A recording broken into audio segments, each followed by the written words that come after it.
aqui no estádio Presidente Vargas, onde o Fortaleza fez o seu segundo jogo. É esquisito, é o segundo jogo do Fortaleza pelo campeonato estadual, porém seria o jogo da estreia, o jogo da primeira rodada. E o time de Juan Pablo Vojvoda não tomou conhecimento do time do Cariri, estreante na divisão especial do futebol cearense. O time de Juazeiro do Norte certamente já tinha na sua conta uma derrota para o Fortaleza, mas jamais poderia imaginar que terminasse tomando de 7-0.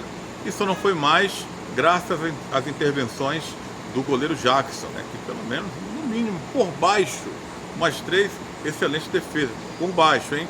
Não contei, mas acredito que foi até mais, mas 3 defesas assim ele fez para evitar uma tragédia maior para o time lá do sul do estado. Mas o Fortaleza que veio modificado em relação ao jogo lá em Horizonte, praticamente a mesma escalação do jogo de estreia na temporada contra o Motoclube na vitória por 2-1 e acabou 2-1 no PV, né? Foi 7-0 para o Fortaleza. Tivemos vários jogos aqui com esse placar de 2-1 envolvendo o Ceará, envolvendo Fortaleza, Ferroviário, enfim. Fortaleza fez 7-0 com bastante propriedade e o Vojvoda, em relação àquele time, manteve a base que ganhou do Motoclube, mas fez o goleiro Breno estrear, deu um descanso aí para o João Ricardo, que nem no banco de reservas estava. Felipe Jonathan pôde estrear também na temporada na lateral esquerda, não foi o Diogo Barbosa, né, porque estreou com essa base aí diante do Motoclube. E no meio campo, no lugar do Sacha, o Zé Wellison, né, que fez talvez uma das melhores apresentações com a camisa do Fortaleza. O Zé que esteve para sair, né? Pelo menos o Sport tentou, fez forças dentro dos seus limites para tentar tirar o volante do Fortaleza, mas acabou não conseguindo. O Zé Wellison fez um partidaço. E eu arrisco até dizer que ele finalizou mais do que alguns atacantes do Fortaleza. Mas o fato é que todos os escolhidos pelo Vojvoda jogaram bem, os 11 que começaram a partida. Foi um pouco difícil o começo do jogo, Fortaleza tentando furar o bloqueio do Cariri, que resistiu 12 minutos. Mas depois o Moisés resolveu a parada. Ele falou, espera aí que eu vou resolver. E saiu driblando praticamente o time inteiro do Cariri. E na saída do goleiro lembrou ali os bons tempos do Clodoaldo, aquela cavadinha por cima, né? Um belo gol, um gol de placa. Fazia tempo que eu não vi um gol desses aqui no estádio Presidente Vargas. Certamente um dos gols mais bonitos da carreira do Moisés. Ali abriu a porteira. O time do Cariri ainda conseguiu finalizar 2 vezes. O Breno trabalhou, né, nessas 2 finalizações. A primeira até que foi fraca, mas a segunda, esse jogador Romero conseguiu fazer com que o Breno trabalhasse bem, fizesse uma boa defesa, mostrando serviço, né? Não foi à toa. Foi 7-0, parece que o goleiro não participou, mas teve essa, né? Teve 2 participações importantes do goleiro Breno, mostrando que é um bom goleiro e que pode ser um bom reserva para o jogador João Ricardo. Poderia ser sido testado mais? Poderia, mas o time do Cariri entrou em parafuso depois da abertura do placar, os gols foram aparecendo. O Lucero, né, desperdiçou 2 excelentes oportunidades depois da assistência do Pochettino, parecia que estava naquela draga de marcar gols, mas depois de uma forma mais difícil, com a assistência do Mancuso, conseguiu fazer o seu gol. Depois fez mais outro, né, dando ponto final, encerrando de vez essa fase ruim dele, que perdurou durante muitos meses na temporada 2024. O Fortaleza fez o 4º no primeiro tempo, foi 4-0 no primeiro tempo com o Marinho, que também fez uma boa partida, a melhor partida dele, foram 3 jogos apenas, né? Mas das 3 apresentações do Fortaleza, o Marinho não foi tão bem contra o Motoclube, mas diante do Cariri fez uma boa partida e foi premiado com um belo gol também, né? E a torcida tricolor espera mais vezes o Marinho repita isso, né? Em jogos mais importantes, ele possa aparecer bem e possa finalizar, tomar decisões certas, que normalmente ele costuma não tomar. Então o Marinho fez o 4º gol, 4-0. Aí a gente fica pensando, né, como é que está o psicológico desse time do Cariri para voltar no segundo tempo. O treinador promoveu 3 mudanças que não surtiram efeito. O Fortaleza voltou para o segundo tempo com a mesma fome, com o mesmo apetite de fazer gols. Claro que desperdiçou muitos gols, mas ainda fez mais 3 gols no segundo tempo, né? As mudanças foram acontecendo paulatinamente, né? Entrou esse Dylan, jogador que entrou aberto pela esquerda, diferente da estreia dele em Horizonte, onde entrou aberto pela direita, conseguiu contribuir com uma assistência, aliás 2, né, uma pro Pochettino e outra para o gol que fechou a conta, que foi o gol do Brits, né? 2 assistências, que é importante para um jogador que está tentando recuperar seu futebol, não estava bem lá nos Estados Unidos, então 22 anos, tem muito que ser trabalhado ainda, e foi bom, né? No segundo jogo o cara já consegue dar 2 assistências, mas foi contra o Cariri, beleza.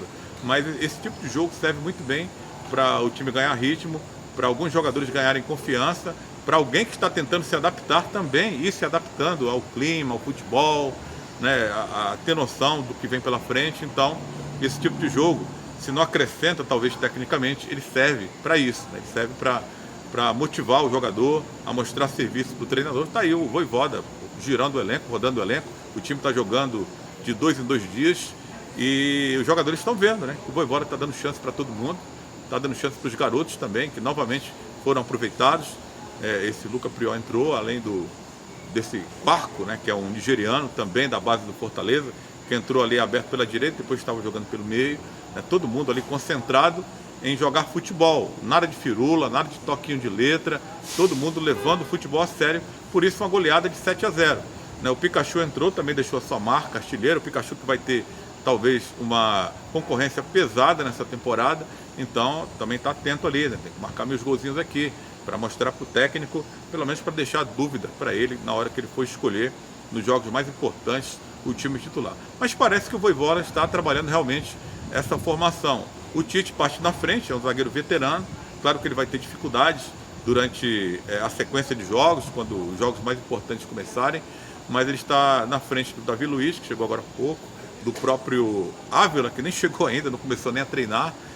O Cardona é um zagueiro que eu ainda prefiro o Tite do que ele, mas é claro que o Tite, na sequência de jogos, vai sentir aí o peso da idade e vai ceder lugar para algum jogador em determinado momento. Mas o Tite foi bem, tanto que participou, tentou construir jogadas, né? O time do Cariri não estava oferecendo nenhuma resistência, o Brits também não teve muito trabalho na defesa. Por isso que eu digo, né? O time inteiro foi bem, o time do Fortaleza, né? Todo mundo foi bem acionado, todo mundo trabalhou bem dentro da sua característica, né? Se não, a defesa não foi testada, mas pelo menos os jogadores saíram para o jogo, mostrando categoria que também na construção das jogadas, né? Então, com exceção evidentemente do Zé Wellison, com exceção do Felipe Jonathan, né, a gente imagina que o restante do time, e também evidentemente do Breno, goleiro, né, o restante do time, o Vojvoda está trabalhando para ser o titular do Fortaleza nos jogos mais importantes. Esse Mancuso, né, o cara está voando, né, o Tite, esse vai ter muito trabalho para recuperar aí essa posição de titular. O Mancuso voou no jogo hoje. Eu acho até que estava exagerando na dose no segundo tempo, que o Vojvoda tirou ele de campo. Em um momento ali a intensidade era grande, a correria era enorme e talvez o Vojvoda ficou preocupado dele sofrer uma lesão muscular e tratou de tirá-lo, né, de poupar. Um jogador de muita intensidade, jogador muito participativo, jogador muito importante e que certamente será o titular dessa lateral direita do Fortaleza nessa temporada. 7-0 foi pouco, né? A gente falou, o goleiro Jackson trabalhou bem no time do Cariri, né? Fragilidade, o time mostrou muitas, né? No primeiro tempo teve ali alguma oportunidade com o Romero, esse baixinho Aurélio também, depois foi substituído.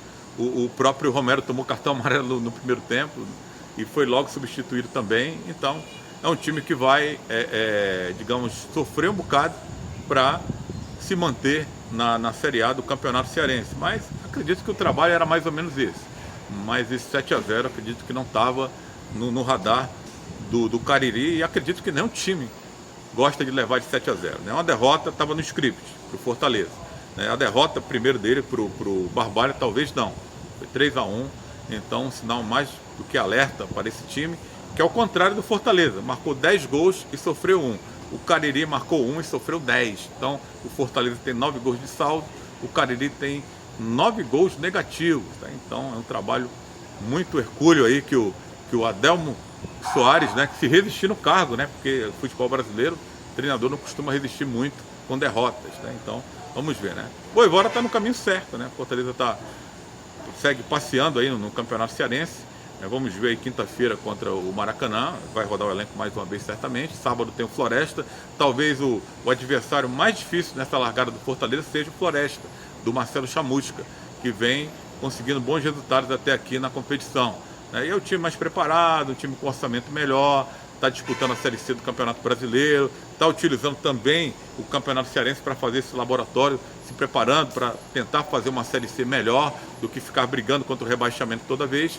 Então será um excelente embate. Mas esse só sábado, antes, na quinta-feira, tem o Maracanã, onde o Fortaleza, aqui mesmo no PV, né, virou uma moradia dos principais clubes do futebol cearense até a reabertura do Castelão no próximo dia 8. Não está tão distante não.